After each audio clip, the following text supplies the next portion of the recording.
ইহুদিদের যার নাম হলো ইসরাইল, গোটা পৃথিবী মিলাইয়া তাদের সংখ্যা হলো 1 কোটির ঊর্ধ্বে। আর সেই সময় আমরা মুসলমান 292 কোটির ঊর্ধ্বে। সুবহানাল্লাহ। রাষ্ট্র হলো 57টা। কতটা? 57টি রাষ্ট্র।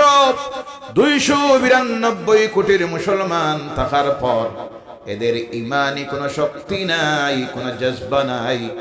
1 কোটির জালিমদের মোকাবিলা 292 কোটি মুসলমান করতে পারতেছে।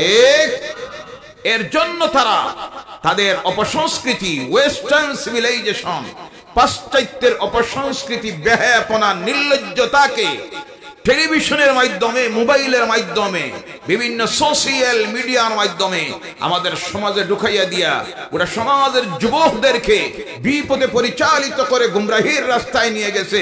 যার কারণে দেখা যায় আজকে আমার সমাজের অধিকাংশ যুবক, তাদেরকে দেখতে গিয়ে বোঝা যায় না এরা যে মুসলমানের ঘরের বাচ্চা। কথা ঠিক কিনা? ইকরাম রিদওয়ানুল্লাহি তাআলা আলাইহিম আজমাইন, যারা আমার রাসূলের সঙ্গে ছিলেন, বয়স ছিল 17, 18, 20, 22, 27, 28, 35 বছরের ভিতরে যাদের বয়স ছিল, তারা ছিলেন আমার রাসূলের সাহাবীরা। বলে সুবহানাল্লাহ। ঐতিহাসিকবিদেরা অবাক হয়ে যায়, এত কম সময়ের ভিতরে ইসলাম পৃথিবীতে গিয়ে পৌঁছেছিল, কোনো যুদ্ধের প্রয়োজন হয় নাই। মানুষ ইচ্ছায় দলে দলে আল্লাহর দ্বীন গ্রহণ করেছে। বলে সুবহানাল্লাহ। কয়টা জিনিসের আকর্ষণে? কয়টা? আওয়াজ করে বলেন কয়টা? আজকে এই তিনটাই নাই আমাদের মধ্যে, তিনটা নাই। 1 নম্বরে হলো আল্লাহর কালাম কোরআনুল কারীম। যে কোরআন আমাদের কাছে আসার হয়ে গেল আজকে 1450 বছর। সুবহানাল্লাহ। নাই? কত বছর? এই কোরআন আছে আমাদের মাঝে। কোন চিন্তায় পড়ছে? জি আছে, আছে, ঘরে আছে। কোন জায়গায়? ঘরে আছে, মসজিদে আছে, মক্তবে আছে, মাদ্রাসায় আছে, খানকায় আছে। আমাদের হৃদয়ের মধ্যে আল্লাহর কালাম কোরআন নাই। বাস্তব জীবনী আমলের মধ্যে আল্লাহর কালাম কোরআনের কিছুই নাই। তাহলে বোঝা গেল কোরআন আমাদের মধ্যে নাই। ও মুসলমানেরা, হৃদয়ের মধ্যে যদি আপনি দেখতে যান, আজকে এক সমীক্ষায় দেখা গিয়েছে বর্তমান পৃথিবীতে শতকরা 90% মতো মুসলমান যারা, যাদের ধর্মগ্রন্থ কোরআন, তারা ওই কোরআন পড়া জানে। নাউজুবিল্লাহ বললেন না? 1500 বছর হয়ে গেছে এই গ্রন্থ আমাদের কাছে এসেছে, এই নিয়ামত। আজ পর্যন্ত এর তিলাওয়াত আমরা জানি। নাউযুবিল্লাহি মিন যালিক। 5% যারা তিলাওয়াত জানেন তারা তিলাওয়াত করেন না। বাকি রইল মাত্র 5%। কয় পার্সেন্ট? যে ঘরে, যে জমিনে কোরআনের তিলাওয়াত নাই, সেই জমিনে, সেই ঘরে আল্লাহর রহমত।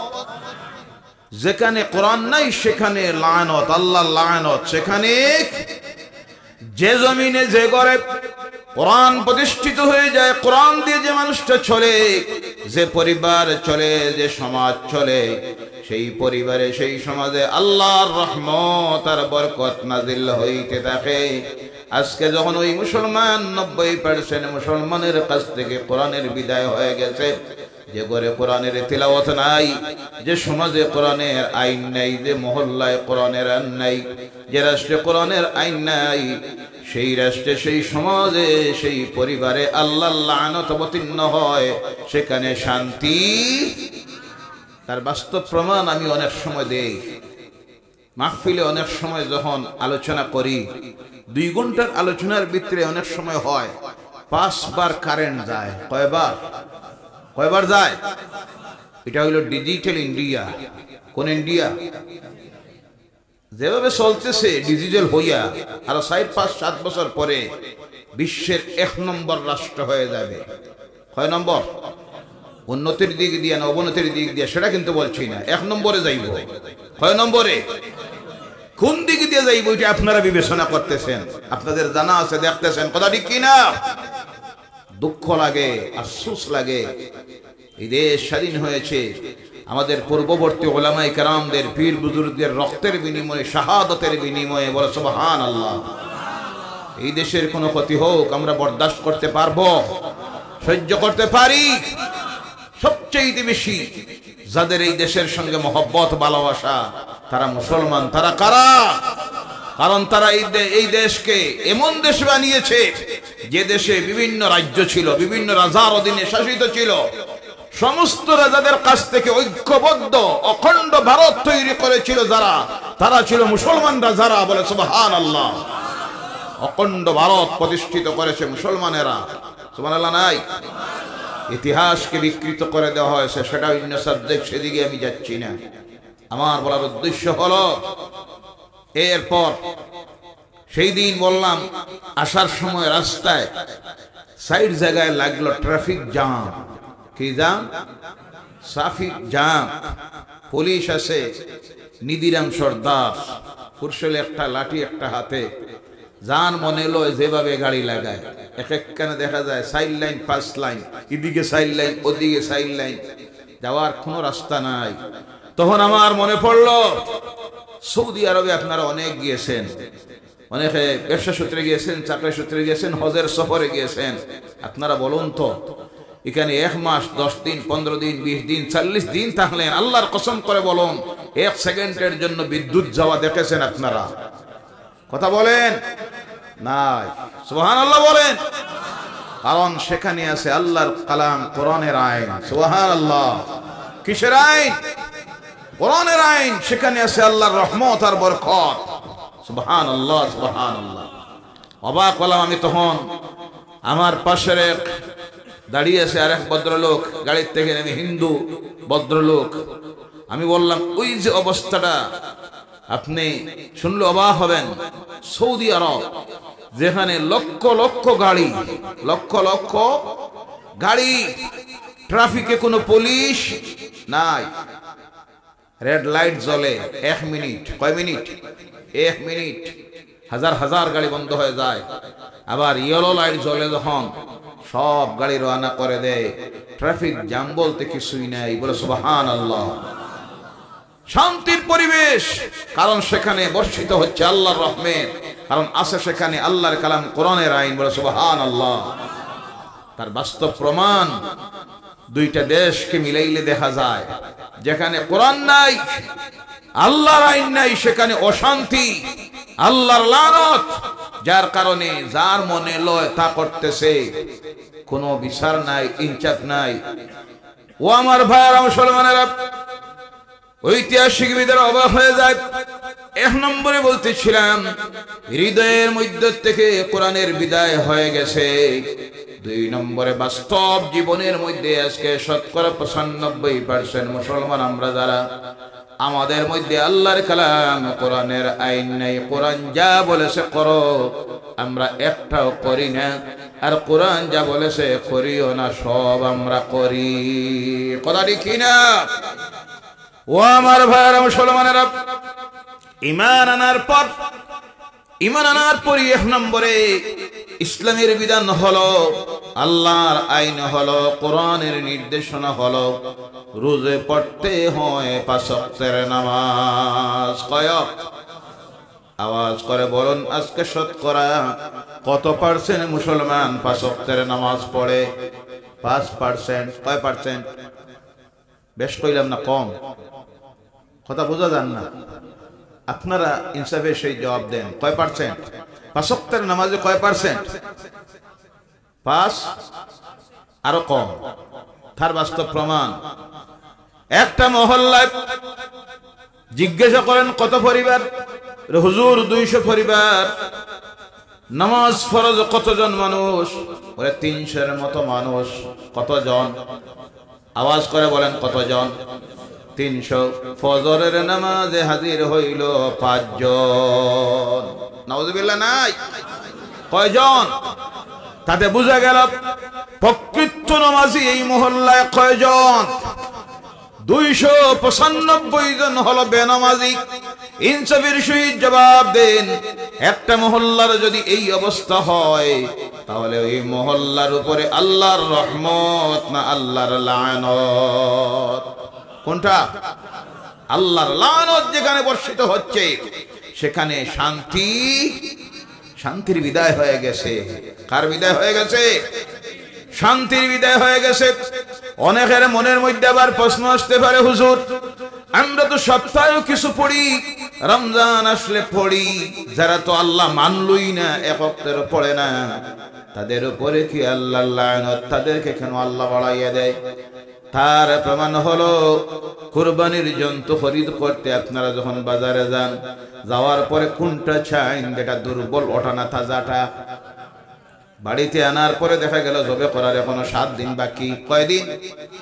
7 দিন বাকি। তখন এর ভালো ভালো খাবার দেন, ভালোভাবে গোসল করান, ভালো খাবার দেন। দিতে গিয়ে নিয়তটাকে কোনটা তারে রাখার না 1 সপ্তাহ পরে গলায় তরবারি ধরার? কোনটা? তরবারি ধরার জন্য। এর জন্য আল্লাহ পাক তাদেরকে ছেড়ে দিয়েছে, তাদেরকে আল্লাহ ছেড়ে দিয়েছে সামান্য সময়ের জন্য। যা পারো তা করো, মৌজ মস্তি ডং তামসা হালাল হারামের চিন্তা নাই, সব করো। ওই দুনিয়া 70 বছর যখন চলে যাবে, যেই দিনই রওনা হবে আখিরাতের প্রথম মঞ্জিলের দিকে, মৌতের সময় মালাকুল মৌত আজরাইলের সামনে যখন হাজির হবে, ওই যে আল্লাহ ধরবে, সেই দরাত থেকেই তো শুরু হলো তাদের যন্ত্রণার জীবন, জাহান্নামের জীবন। কোন জীবন? কঠিন হিসাবের জীবন, জাহান্নামের জীবন। এর জন্য আল্লাহ ছেড়ে দিয়েছে, যা পারো করো। ও আমার ভাইরা মুসলমানেরা, বলতেছিলাম বাস্তব জীবনে কোরআন নাই, এমন একটা আল্লাহর নাফরমানি কাজ বাকি নাই যেটা আজকে আমাদের সমাজের মধ্যে আসে না নাই? আওয়াজ করে বলেন, মদকুররা আসে না নাই? সুদকুররা আসে না নাই? জিনাকুরেরা আসে না নাই? মিথ্যাবাদী আসে না নাই? পরনিন্দাকারী আসে না নাই? ওজনে কম যারা আসে না নাই? জি, আইল ঠেলাঠেলি আসে না নাই? মিথ্যা মামলা আসে না নাই? বেপরদাই আসে না নাই? অর্থাৎ যা বলবো আল্লাহর নাফরমানি সব আমাদের মধ্যে আসে না নাই? তাতে প্রমাণিত হয় বাস্তবে জীবনী আমাদের কাছ থেকে আল্লাহর কালাম কোরআনের বিদায় হয়ে গেছে। কথা ঠিক কিনা? 1 নম্বরটা নাই। 2 নম্বরটা হলো আমার নবীর জীবন চরিত্র আদর্শ। আমরা নবীকে ভালোবাসি, নবীর প্রেমিক স্লোগান দেই, কিন্তু জেনে রাখবেন আজকে নবী প্রেমিকের অভাব, নবীর মহব্বতের অভাব। নবীর প্রেম, নবীর মহব্বত স্লোগানে হয় না, দাবিতে হয় না। আল্লাহকে যদি জিজ্ঞাসা করি, আল্লাহ তোমাকে আমরা ভালোবাসতে চাই, আল্লাহ বলতেছেন, কুল ইন কুনতুম তুহিব্বুনাল্লাহ ফাত্তাবিউনি ইউহিব্বুকুমুল্লাহ। জোরে বলো আল্লাহু আকবার। এ আমার হাবিব, তাদেরকে আপনি বলে দিন, আমি আল্লাহকে যদি তারা ভালোবাসতে হয়, তাহলে তারা যেন তুমি মুহাম্মদুর রাসূলুল্লাহ সাল্লাল্লাহু আলাইহি সাল্লামকে ভালোবাসেনি। আপনাকে ভালোবাসলেই আল্লাহর সঙ্গের ভালোবাসা হয়ে যাবে। সুবহানাল্লাহ। এবার নবীকে ভালোবাসবো কিভাবে? আল্লাহর হাবিবকে জিজ্ঞাসা করি, ইয়া রাসূলুল্লাহ সাল্লাল্লাহু আলাইহি সাল্লাম, আপনার ভালোবাসার পরিচয় কি দিয়ে দিতে হয়? আল্লাহ রাসূল বলছেন, মান আহাব্বা সুন্নতি ফাকাদ আহাব্বানি ওয়া মান আহাব্বানি কানা মাইয়া ফিল জান্নাহ। যারা আমার সুন্নতকে ভালোবাসলো, অর্থাৎ বাস্তব জীবনে সুন্নতের উপর আমল করলো, তারাই আমাকে ভালোবাসলো। আর যারা আমাকে ভালোবাসবে তারা আমার সঙ্গে আল্লাহর জান্নাতে চলে যাবে। সুবহানাল্লাহ। আল্লাহ রাসূলের সঙ্গে আমরা জান্নাতে যাইতে চাই কি চাই না? জোরে বলেন, চাই কি চাই না? কারা কারা চান একটাবার হাত উঠান আর বলেন নারায়ে তাকবীর, নারায়ে তাকবীর। দ্বীন ইসলাম, হাত নামান। এই নবীর ভালোবাসা স্লোগানে হবে না, ভালোবাসার পরিচয় দিতে গিয়ে নবীর সুন্নতের উপর আমল করতে হবে। কিসের উপর? আজকে আছে সেই সুন্নতের বিদায় হয়ে গেছে। তার প্রমাণ একটা সময় ছিল, আমাদের ছোটবেলার সময় যখন মনে পড়ে, মসজিদে যখন আমরা জুমার নামাজে যাইতাম, মাথায় কোনটা থাকতো? জি, বিবাহ বাড়িতে যাওয়ার সময় কোনটা, শিরনি বাড়িতে যাওয়ার সময় কোনটা, শবে বরাতের দিন কোনটা, শব কদরে, ঈদের দিন, ওয়াজের দিন এখন আছে? জি নাই। ছোটবেলায় যখন ঘর থেকে বাইর হতাম তখন আমাদের মায়েরা সেই সময় আমাদের সুখের মধ্যে সুরমা লাগাইয়া দিতেন। কোনটা? সুরমা লাগানি কার সুন্নত? আওয়াজ করে বলেন কার? আছে এখন? নাই। 2-3 নম্বরে হলো ছোটবেলা একেবারে আমরা যখন মসজিদে যাইতাম শুক্রবারে বা অন্য নামাজের সময়, ঈদের দিনে, বিবাহ বাড়িতে, শিরনি বাড়িতে যাওয়ার সময় আমাদের মায়েরা আমাদের গায়ের মধ্যে তখন লাগাইয়া দিতেন লম্বা জামা পাঞ্জাবি। কোনটা? পাঞ্জাবি লম্বা জামা লাগানি কার সুন্নত? এখন আছে? নাই। তাছাড়া যখন মসজিদে যাইতাম অধিকাংশ সময় সেই সময় আমাদের পরিধানে থাকতো লুঙ্গি। কোনটা? এখন আছে লুঙ্গি? জি কথা বলেন। লুঙ্গি লাগানি কার সুন্নত? আমার নবীর সুন্নত। ভাইয়ারা আমরা পাজামা লাগাই, অনেকে প্যান্ট লাগান, পরিস্থিতিতে বাধ্য হয়। কারণ শহরে যদি আপনি লুঙ্গি লাগাই এখন যান, যাওয়া মাত্র দূর থেকে ডাক দিবে চাষাওয়ালানি। জি মানে এই চাষাটা সম্মান দিতে গিয়া না, বুঝাইতেছে এই লুঙ্গি আলাটা হইল বাংলাদেশি। কোনটা? আসলে লুঙ্গিটা কি বাংলাদেশীদের পরিচয়? লুঙ্গি লাগানি কার সুন্নত? এর জন্য আমার ভাইরা বাড়ি ঘরে যখন তাহবেন লুঙ্গি পরিধান করবেন, আমার নবীর সুন্নত। কিন্তু বাড়ি ঘরে তো নাই, মসজিদে যখন আজকে আমার সমাজের যুবকেরা যায়, যাওয়ার সময় দেখবেন এমন প্যান্ট, এর চাইতে মনে হয় টাইট প্যান্ট। আর নামাজে দাঁড়ায়, দাঁড়ানির পরে দেখবেন রুকুর মধ্যে যখন যায় চিন্তা করে সজদা দিতাম খিলা। আছে না নাই? এক সজদা দিল, দেওয়ার পরে যখন সজদায় যায় পিছনের সবে যারা আছে চিন্তায় পড়ে, আহারে এক সজদায় তো দেখা যায় পিছনের দরজা খুলে গেছে, 2টা দিলে হইতো কি? কথা ঠিক কি না? হাসবেন না, সুন্নতের বিধায় হয়ে গেছে। ও আমার ভাইরা, আল্লাহ দিন জমিনে প্রতিষ্ঠিত হয়েছিল 3 নম্বরে যাদের মাধ্যমে, তারা ছিলেন যুব সমাজ। আজকে কিন্তু আমার যুব সমাজকে ইসলাম থেকে সরানোর জন্য কত প্রকারের অপচেষ্টা তারা করতেছে, ষড়যন্ত্র চালাইতেছে। তারা দেখতেছে ইসলামকে যদি ধ্বংস করতে হয়, মুসলমানের ইমানি শক্তিকে যদি দুর্বল করতে হয়, পৃথিবী থেকে ইসলামকে যদি বিদায় করতে হয়, যাদের রক্তের বিনিময়ে ইসলাম পৃথিবীতে প্রতিষ্ঠিত হয়েছিল, তাদেরকে যদি ইসলাম থেকে, রসুলের আদর্শ থেকে, সুন্নত থেকে সরাইয়া দেওয়া যায়, নামের শুধু মুসলমান থাকবে, এদের মধ্যে ইমানি কোনো শক্তি থাকবে না। যার প্রমাণ আজ এই পৃথিবীতে একটা মাত্র রাষ্ট্র, স্বঘোষিত জবরদখলকারী একটা রাষ্ট্র, ইহুদিদের, যার নাম হলো ইসরায়েল। গোটা পৃথিবী মিলাইয়া তাদের সংখ্যা হলো 1 কোটির ঊর্ধ্বে। আর সেই সময় আমরা মুসলমান 292 কোটির ঊর্ধ্বে। সুবহানাল্লাহ। রাষ্ট্র হলো 57টা। কতটা? 57টি রাষ্ট্র, 292 কোটির মুসলমান থাকার পর এদের ইমানি কোনো শক্তি নাই, কোনো জজবা নাই। 1 কোটির জালিমদের মোকাবিলা 292 কোটি মুসলমান করতে পারতেছে। এর জন্য তারা তাদের অপসংস্কৃতি, ওয়েস্টার্ন সিভিলাইজেশন, পাশ্চাত্যের অপসংস্কৃতি, বেহায়াপনা, নির্লজ্জতাকে টেলিভিশনের মাধ্যমে, মোবাইলের মাধ্যমে, বিভিন্ন সোশ্যাল মিডিয়ার মাধ্যমে আমাদের সমাজে ঢুকাইয়া দিয়া ওটা সমাজের যুবকদেরকে বিপদে পরিচালিত করে গুমরাহির রাস্তায় নিয়ে গেছে। যার কারণে দেখা যায় আজকে আমার সমাজের অধিকাংশ যুবক, তাদেরকে দেখতে গিয়ে বোঝা যায় না এরা যে মুসলমানের ঘরের বাচ্চা। কথা ঠিক কিনা? এক একটা তো এমন অবস্থায় গিয়ে পৌঁছেছে, মাথার দিকে সেই থেকে বোঝা যায় না এটা মানুষের বাচ্চা না গুলার বাচ্চা। কথা ঠিক কিনা? আল্লাহদেরকে হেদায়েত করুক। সকলে বলেন আল্লাহুম্মা আমিন। ও আমার ভাইরা, আল্লাহর দ্বীনের প্রচার হলো কিভাবে? তরবারির জোরে নয়, আল্লাহর কালাম কোরআনের মাধ্যমে আর আমার নবীর জীবন চরিত্র আদর্শের মাধ্যমে তার প্রমাণ দেখেন। মক্কায় ইসলামের প্রচার শুরু হয়েছে, ইসলাম বিরোধীরা বাধা দেওয়া শুরু করলো। আল্লাহর হাবিব আল্লাহর ঘরের কিনারে আসেন না, অনেক জুলুম করলো, অত্যাচার করলো। এবার হজের মৌসুম এসেছে, আবু জেহেল দেখলো মারাত্মক অসুবিধা হবে। আমার বাতিজার গলার আওয়াজ এত সুন্দর, এত সুন্দর সুন্দর কথা বলে। আবু জেহেল জানতো মুহাম্মদ আল্লাহর নবী, বলে সুবহানাল্লাহ।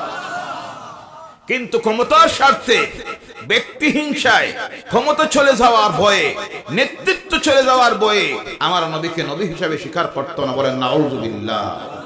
আজকের এই পৃথিবীতে শিক্ষিত সমাজ যারা, তারা প্রত্যেকে জানে ইসলাম সত্য ধর্ম। বলেন সুবহানাল্লাহ। কোরআন সত্য ধর্মগ্রন্থ। সুবহানাল্লাহ।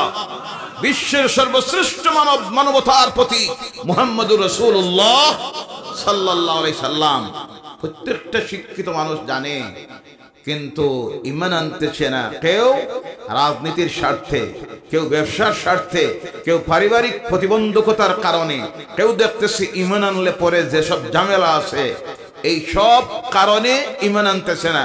তবে কিন্তু যারা খোলা মনের মানুষ, কুসংস্কার মুক্ত সমাজ যারা, তাদের রাষ্ট্রীয় আইনে প্রতিবন্ধকতা নাই, পারিবারিক কোনো কুসংস্কার নাই, প্রতিবন্ধকতা নাই, সেই মানুষগুলি আজ পৃথিবীতে প্রতিদিন দেখা যাইতেছে। উচ্চ শিক্ষিত মানুষগুলি প্রতিদিন নাই করেও 2 থেকে 250-500-এর মতো মানুষ প্রতিদিন আল্লাহর দ্বীনকে গ্রহণ করতেছে। বলেন সুবহানাল্লাহ। বিশেষ করে ইউরোপ আমেরিকার বুকে আজকে ইসলামের জোয়ার এসে গেছে। সুবহানাল্লাহ বলেন। ও আমার ভাইয়েরা, আল্লাহ রাসূল আবু জেহেল দেখলো এই সময়ে যদি আমার বাতিজার সামনে গিয়ে মানুষ দাঁড়ায় আর এর কথাগুলি শুনে তার চেহারার দিকে তাকায়, তাহলে বাপ দাদার ধর্ম ছেড়ে দিয়ে নতুন ধর্ম গ্রহণ করে নিবে। বলো নাউযুবিল্লাহ। তাদের চিন্তাধারা ছিল, তারা যে গুমরাহির মধ্যে গিয়েছিল, বাপ দাদার দেখে দেখে ফলো করে। বিভিন্ন গোত্র ছিল, 360টা গোত্র ছিল। 360টা গোত্রের এক একটা দেবতা বানাইয়া আল্লাহর ঘরের ভিতরে নিয়ে ঢুকাইয়া রেখেছিল। বলেন নাউযুবিল্লাহ। ওটা তারা ভাবতো বাপদাদার ধর্ম। আসলে যে আমাদের সকলের, তাদের, আমাদের পৃথিবীর সকল মানুষের, সর্বকালের সকল মানুষের বাপ হলেন আদম আলাইহিস সালাম। বলেন সুবহানাল্লাহ। আর মা হলেন হযরতে হাওয়া। কে? হযরতে, যে কথা আল্লাহ কোরআনুল কারীমে বলছেন, ইয়া আইয়ুহান নাসুত্তাকু রাব্বাকুমুল্লাযী খালাকাকুম মিন নাফসিন ওয়াহিদাতিন ওয়া খালাকা মিনহা যাওজাহা ওয়া বাসসা মিনহুমা রিজালান কাসীরান ওয়া নিসাআ। সূরা বলো আল্লাহু আকবার। ইয়া আইয়ুহান নাস, এ পৃথিবীর মানুষ, তোমাদের রব আল্লাহকে ভয় করো। তোমাকে সৃষ্টি করা হয়েছে একজন থেকে, তার জীবন সঙ্গিনী, আর তার থেকে অগণিত নারী পুরুষকে সৃষ্টি করা হয়েছে। অর্থাৎ আল্লাহ বুঝিয়ে দিতেছেন সারা পৃথিবীর মানুষকে একজন থেকে, আদম থেকে তার জীবন সঙ্গিনী হাওয়াকে সৃষ্টি করা হয়েছে, আর ওই 2 জন থেকে অগণিত নারী পুরুষ সৃষ্টি করে তার মাধ্যমে পৃথিবীতে এই মানুষ সন্তানদের আগমন হয়েছে। বলো সুবহানাল্লাহ। তারা জানতো না, ইতিহাস জানতো না, তারা তাদের বাপদাদার ওই যে অপকর্মটা দেখে ভাবতো এটাই ধর্ম। বলো নাউযুবিল্লাহি মিন যালিক। আসলে পৃথিবীর সবচেয়ে পুরাতন ধর্ম হলো ইসলাম। কোনটা? এখনো অনেক ঐতিহাসিকবিদেরা লেখা দেখবেন পৃথিবীর সবচেয়ে পুরাতন ধর্ম হলো সনাতন ধর্ম। নাউযুবিল্লাহ বললেন না? সেই সময় তারা চিন্তা করলো, আবু জেহেল, মক্কায় অগণিত মানুষ আসতেছে পৃথিবীর বিভিন্ন প্রান্ত থেকে, বিভিন্ন ভাবে তারা তখন হজ করত, ইসলামের বিধিবিধান মতো নয়। একই সঙ্গে নারী পুরুষেরা উলঙ্গ হয়ে আল্লাহর ঘরের চতুর্দিকে ঘুরত। কত নির্লজ্জতা, বেহায়াপনার মধ্যে গিয়ে পৌঁছেছিল। আবু জেহেল প্রতিটি রাস্তায় রাস্তায় মানুষ দাঁড় করাইয়া দিল, চৌমাথায়, তিমাথায়। যে আসবে তার কাছে বলিও মক্কায় একটা পাগল বাইর হয়েছে। নাউযুবিল্লাহ নাই? একজন জাদুকর বাইর হয়েছে। বলেন নাউযুবিল্লাহ। সুন্দর সুন্দর কথা বলে, এর কিনারে কেউ যাইও না। কিন্তু আমার আল্লাহর ইচ্ছা হয়ে গেছে, তার দ্বীনকে জমিনে আল্লাহ প্রচার করবে, প্রতিষ্ঠিত করবে। দুনিয়ার কোন শক্তি আটকানি সম্ভব, কারণ এই দ্বীনের হেফাজতকারী কে? এই কোরআনের হেফাজতকারী কে? এবার হজ শেষ করেছে মানুষ, মনে মনে চিন্তা করলো আর কোনোদিন আসতে পারবো কিনা। এবার দেখা যায় সেই পাগল কোথায়, ওই জাদুকর কোথায়, একটা বার যাই খুঁজানি শুরু করেছে। খুঁজে খুঁজে গিয়ে দেখে আমার নবীদের বাবা আব্দুল্লাহ রাদিয়াল্লাহু তাআলা আনহুর ঘরের বারান্দায় বসে আল্লাহর কালাম তিলাওয়াত করতেছে। সেই গড় আজ সেই স্মৃতি বহন করতেছে। হজে গেলে পরে সাফাত থেকে মারওয়ায় যাওয়ার পর পূর্ব দিকে দরজা দিয়ে বাইর হয়ে, বেশি দূর না, সামান্য জায়গা যাওয়ার পরে দেখবেন হলুদ কালারের একটা গড়। সেই গড় হলো আমার নবীর জন্মের গড়। সুবহানাল্লাহ বলে। আল্লাহ রাসূল বসে আছেন, লক্ষ মানুষ গিয়ে দাঁড়াইছে আল্লাহর হাবিবের সামনে। দাঁড়িয়ে চিন্তা করে, আহারে শুনলাম পাগল, এই মানুষটা তো পাগল হতে পারে। সুবহানাল্লাহ, সুবহানাল্লাহ, কি সৌন্দর্যতা আল্লাহ দিয়েছিল। দুনিয়ার সকল সৌন্দর্যতা আল্লাহ এক করে একত্রিত করে যার মধ্যে দিয়েছিল তিনি ছিলেন মুহাম্মদুর রাসূলুল্লাহ। ইউসুফের চাইতে কম না বেশি? জি, মা আয়েশা জিজ্ঞাসা করেন, ইয়া রাসূলুল্লাহ সাল্লাল্লাহু আলাইহি সাল্লাম, ইউসুফের সৌন্দর্যতা বেশি না আপনার সৌন্দর্যতা বেশি? আল্লাহ রাসূল বলেন, আয়েশা রে, মিশরের মহিলারা ইউসুফের সৌন্দর্যতায় মুগ্ধ হয়ে তার চেহারার দিকে চেয়েছে, হাতের আঙ্গুল কেটে দিয়েছিল। আর আমার সৌন্দর্যতায় মুগ্ধ হয়ে আমার সঙ্গের আমার সাহাবীরা তাদের গর্দন কেটে কল্লা দিয়েছিল, বুঝতে পারে না। সুবহানাল্লাহ। কণ্ঠস্বর, আল্লাহ এমন কণ্ঠস্বর দিয়েছিলেন, সবচেয়ে সুন্দরতম কণ্ঠস্বর আল্লাহ দিয়েছিল দাউদ আলাইহিস সালামকে। কারে? দাউদ যখন জাবুর শরীফ তিলাওয়াত করতেন, আকাশের উড়ন্ত পাখি দাউদের কিনারায় এসে বসে যাইত। নদীর কিনারায় গিয়ে বসে যখন জাবুর শরীফ তিলাওয়াত করতেন, তিলাওয়াত শোনার জন্য নদীর মাছ একত্রিত হয়ে দাউদের কিনারায় বসে যাইত। সুবহানাল্লাহ। এর চাইতে আল্লাহ সুন্দরতম কণ্ঠস্বর যাকে দিয়েছিল, যে নবীর কণ্ঠস্বর আল্লাহ মুআজিজা বানাইয়া দিয়েছিল, তিনি ছিলেন মুহাম্মদুর রাসূলুল্লাহ সাল্লাল্লাহু আলাইহি সাল্লাম। বলে সুবহানাল্লাহ। সেই নবীর তিলাওয়াত শুনতে চান? জি, নবীর তিলাওয়াত শুনতে চান? এটা দুনিয়ায় সম্ভব নয়। এটা শুনতে হলে যাইতে হবে আল্লাহর জান্নাতে। কোন জায়গায়? কোন জায়গায়?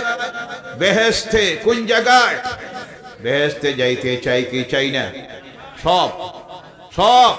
তাহলে একটাবার হাত উঠান আর বলেন নারায়ে তাকবীর, নারায়ে তাকবীর। হাত নামান। ওই জান্নাতে যেতে হলে এক নম্বরে যে ইবাদত করতে হবে তার নাম হলো নামাজ। কোনটা? আওয়াজ করে বলেন কোনটা? কয়ক? রোজ কয়ক? কয় মাস?